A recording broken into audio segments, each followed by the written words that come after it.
j'ai parlé une fois du chocolat ivoirien, on peut le dire du café éthiopien. Donc, vous savez, le paquet de café, il est hors de prix chez moi. Dans les supermarchés au Sénégal, le café, il est hors de prix. Ce café qui vient d'Afrique. Le cacao, le chocolat qui est vendu en Afrique, on ajoute de l'huile pour fluidifier, pour économiser. Tout simplement parce qu'il est hors de prix. Mais honnêtement, transformer juste le chocolat et faire des tablettes de chocolat en Afrique, c'est quand même à notre portée. Oui. Pourquoi on ne le fait pas? Oui. Donc l'Afrique ne souffre pas d'un manque de ressources. L'Afrique souffre du défaut de transformation. Il faudrait consommer local, transformer et valoriser les produits de manière locale. Oui. Je vous cite de ces leaders low cost, sans éthique, autres que leur rapacité, qui sont même des faux bergers sadiques qui privent les enfants d'Afrique du lait de leur mère. Ouais. Bref, avant de critiquer l'égoïsme de l'Europe, ou alors en même temps, balayons devant notre porte. C'est ce que vous leur dites à ces dirigeants africains. Vous savez, moi je suis toujours entre deux feux. Donc finalement, c'est très difficile aussi, mais j'assume. Mais je suis entre deux feux. Les extrémistes africains revanchards ne m'aiment pas, les extrémistes européens ne m'aiment pas. Le problème, c'est que je sais ce que c'est que le rejet, donc ça ne me pose pas de problème. Je veux juste être honnête avec les deux mondes qui font ce que je suis. Donc mon amour de l'Europe fait que chaque fois quand je dois critiquer quelque chose sur l'Europe, en fait, je me fais violence. Parce que je vis en Europe. Et j'habite à Strasbourg. J'ai aussi la nationalité française. Je ne la cache pas. On ne m'a pas forcé à la voir, je l'ai demandé. Donc ça correspond à quelque chose dans ma tête. Et je la respecte. Mais Marianne ne m'a pas adoptée pour que je lui cire les pompes. Marianne, elle m'a adoptée pour que je sois une vraie citoyenne française, digne d'elle-même et des valeurs qu'elle défend. Et donc je les défends. Et notre liberté, elle est incomplète quand elle est interdite à nos semblables. La pauvreté, c'est une des pires violences faites à l'être humain. Et en Afrique, c'est ce qu'on trouve. Qui sont les complices? Parce qu'on parle toujours, dès que je parle d'Afrique, on me dit, mais la corruption. Pour qu'il y ait un corrompu, il faut qu'il y ait un corrupteur. Qui est le corrupteur? C'est celui qui a les moyens. C'est l'Europe. Il faut dire la vérité.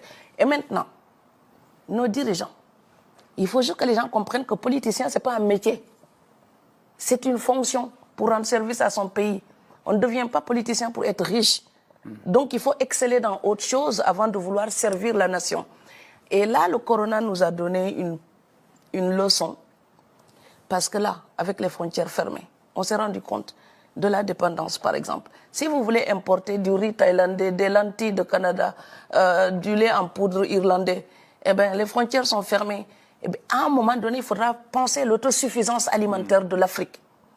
Tant qu'on n'aura pas ça, ces jeunes-là, ils bougeront toujours pour aller chercher quelque chose ailleurs.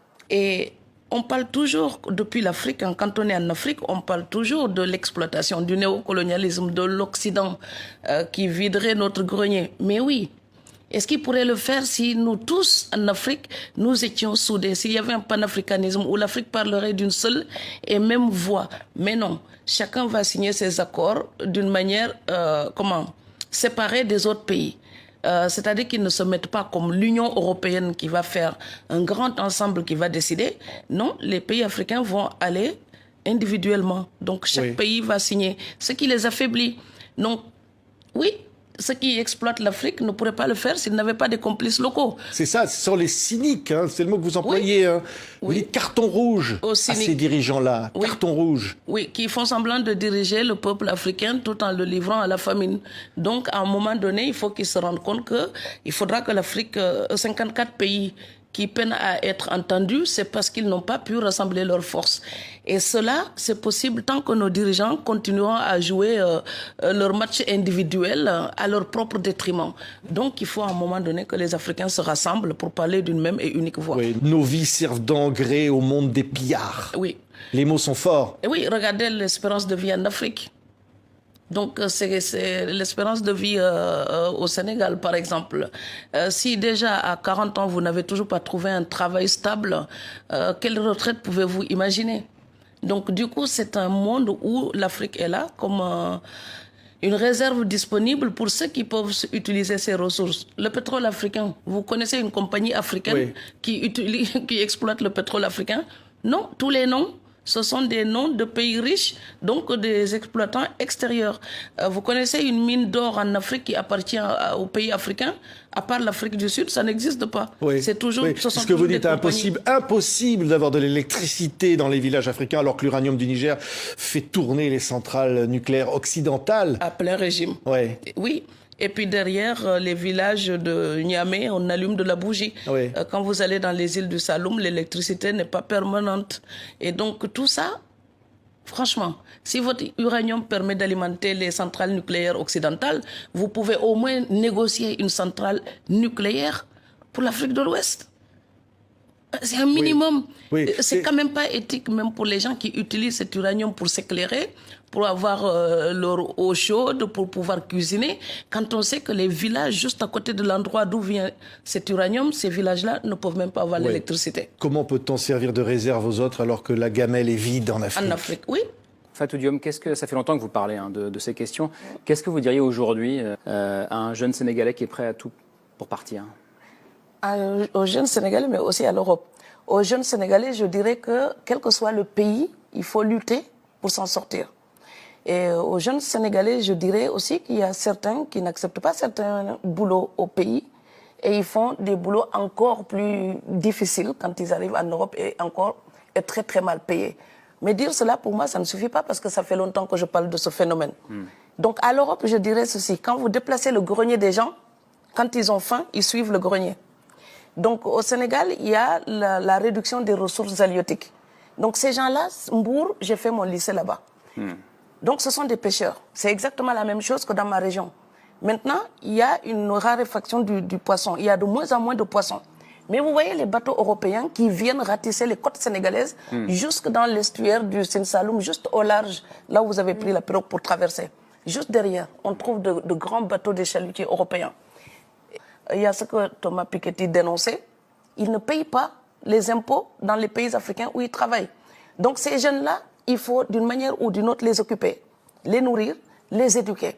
Donc si on vide l'Afrique de ses ressources sans permettre aux gouvernements africains d'investir dans l'éducation de ces jeunes-là, l'Europe ne sera jamais tranquille parce que votre gamelle pleine là, on viendra toujours chercher notre part.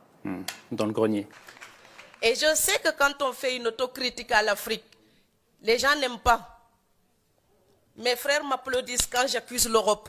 Et puis quand je fais notre autocritique, je deviens la mauvaise. Mais je suis en même temps les deux. La fille qui peut regarder les fautes de l'Europe, mais la fille qui dit, si je veux que ma voisine européenne me respecte, si je veux parler avec elle d'égal à égal, je dois arrêter de demander la moitié de son salaire pour gagner le mien.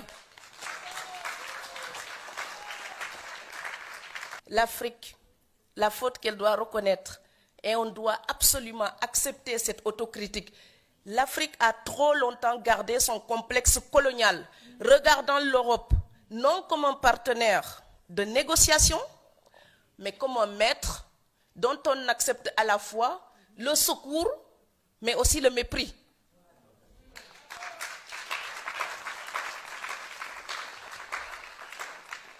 La terminologie utilisée quand on parle des relations entre les deux continents est édifiante. On parle toujours d'aide logistique, d'aide humanitaire, d'assistance technique, de subvention, etc. Il est donc toujours question de ce que l'Europe apporte à l'Afrique. Pourtant, si l'Europe a si jalousement gardé sa relation avec l'Afrique depuis si longtemps, c'est bien parce qu'elle en tire quelque chose. Alors quand les Européens viennent investir chez nous, ils font de l'aide au développement. Mais leurs comptes bancaires sont en Europe. Et une entreprise qui fait des pertes ne reste pas longtemps en Afrique, hein, elle ferme. Donc quand ils viennent faire des affaires, ils viennent nous aider. Quand nous, on vient faire des affaires, on est immigrés économiques. Donc à un moment donné, il faut parler bêtement du marché capitaliste à la régulière. Je sais bien qu'il y a des torts que nous devons reprocher à l'Europe. Mais 3 siècles de reproches ne changeront pas notre destin. Donc, chercher un coupable extérieur ne changera pas notre destin. Si ma maison brûle et je reste là et je dis, quelqu'un a jeté une allumette, ma maison brûle, quelqu'un a brûlé ma maison, quelqu'un a brûlé ma maison. 3 saisons après, je serai encore sous les étoiles. Donc oui, l'Afrique peut reprocher des choses à l'Europe. Oui, mais les défaillances de nos dirigeants d'aujourd'hui, nous ne pourrons pas les justifier, les légitimer uniquement en accusant l'Europe. Ce serait nous mentir à nous-mêmes.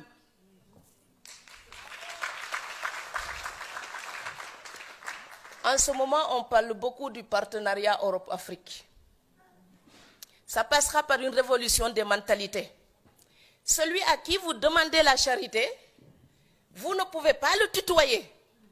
Celui à qui vous demandez la charité, vous ne pouvez pas lui imposer des règles. Celui à qui vous demandez la charité, vous baissez la tête devant lui. Et quand nos dirigeants baissent la tête, les peuples se mettent à genoux. L'Europe n'est pas digne quand elle exploite l'Afrique pour le bien-être de son peuple. Ce n'est pas éthique. Et le peuple européen ne doit plus l'accepter.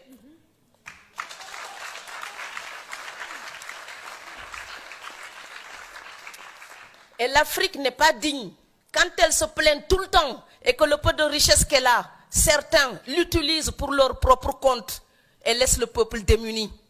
Ce n'est pas éthique non plus. Si le partenariat est une association en vue d'agir pour un bénéfice commun, je suis d'accord. Mais il est évident que pour l'instant, c'est l'Europe qui mène la danse. Alors de deux choses l'une. Si vous voulez danser avec moi, vous ne pouvez pas seulement compter sur votre souffle, vous allez m'épuiser. Donc si vous voulez danser avec moi, on doit organiser nos pas et nous entendre doucement et nous entendre. C'est une conciliation. Ce n'est pas une domination, ce n'est pas un contrôle, ce n'est pas une tutelle, c'est une conciliation. Si le partenariat Europe-Afrique consiste simplement à imposer aux pays africains des accords soucieux des seuls intérêts européens, ce ne serait pas un partenariat, ce serait un contrat léonin, donc inacceptable. Ce serait même plus hypocrite que la colonisation. Il s'agit donc de rendre son plein sens au mot partenariat. Si l'Europe veut aider l'Afrique vraiment, il faut sortir de la condescendance et de la supposée aide pour un vrai et juste, transparent partenariat. Le partenariat Europe-Afrique peut apporter une véritable ingénierie à l'Afrique. Il n'y a pas de complexe à cela. L'Afrique doit apprendre à prendre des autres et à échanger, sans complexe. La mondialisation, la crise économique et le drame actuel des migrants nous montrent que les problèmes d'aujourd'hui transcendent les frontières. Ils demandent donc des solutions collectives. Pendant longtemps, les populations, les communautés humaines ont organisé leur survie, les unes au détriment des autres. Aujourd'hui, ce n'est plus possible. Donc la communication est internationale, les gens sont informés. Donc ce que je sais et ce que je peux revendiquer et ce que j'attends de l'Europe, peut-être que ma grand-mère ne pouvait pas réclamer la même chose. Eh bien, elle était moins informée. Et puis elle voyageait moins. Donc le monde globalisé aujourd'hui nous permet de nous rencontrer et de voir s'il y a des choses justes ou injustes.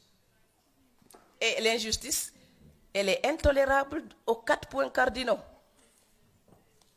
Et comme je ne cesse de le répéter dans tous mes textes, aider quelqu'un, c'est l'aider à ne plus avoir besoin de vous. Sinon, c'est de l'assujettissement. Et le corollaire de l'indépendance, c'est la responsabilité. Donc, de deux choses l'une. Ou on est indépendant, donc on revendique notre destin, ça veut dire qu'on a une responsabilité. Ou on dit que c'est toujours la faute des autres, ça veut dire que nous sommes des moutons. Je ne suis pas un mouton. Donc, la mentalité victimaire, je n'en veux pas. Je vous remercie.